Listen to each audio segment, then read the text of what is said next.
Sea anemones are a group of predatory marine invertebrates, and because of their colourful appearance, they are named after the anemone, a terrestrial flowering plant.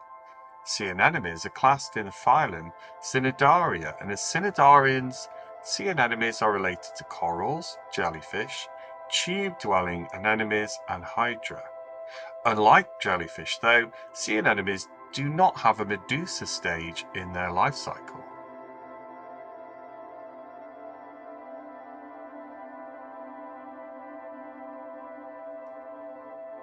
A typical sea anemone is a single polyp attached to a hard surface by its base, but some species live in soft sediment and a few float near the surface of the water.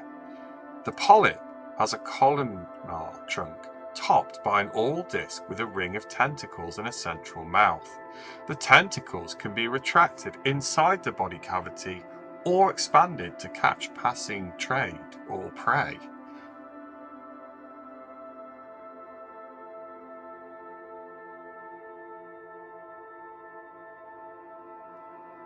Sea anemones are armed with stinging cells, and in many species, additional nourishment comes from a symbiotic relationship with single-cell creatures, such as green algae that live within the cells.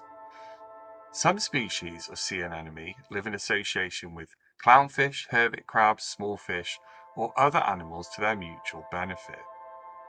Sea anemones breed by liberating sperm and eggs through the mouth into the sea, and the resulting fertilized eggs develop into larvae which, after being planktonic for a while, settle on the seabed and develop directly into juvenile polyps.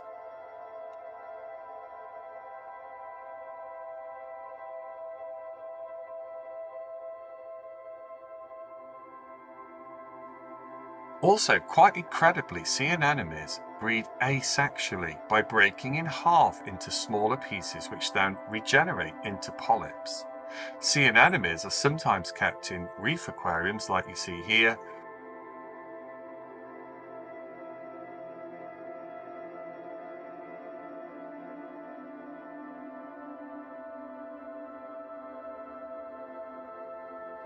Many sea anemones also have acontia or thin filaments covered in cnidae which can be ejected and retracted for defense.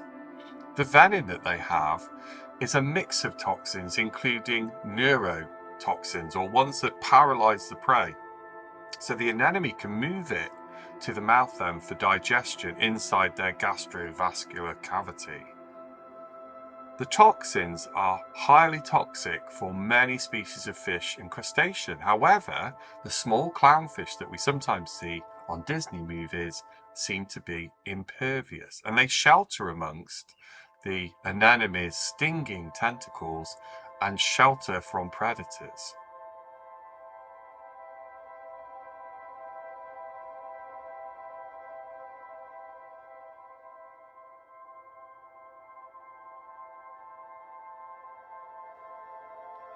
So what's really incredible about visiting Tromso is that not only can you see things in aquariums, but you can actually go out and see them for real in nature, on the docks, on the shores, in the waters, because they're just so clean.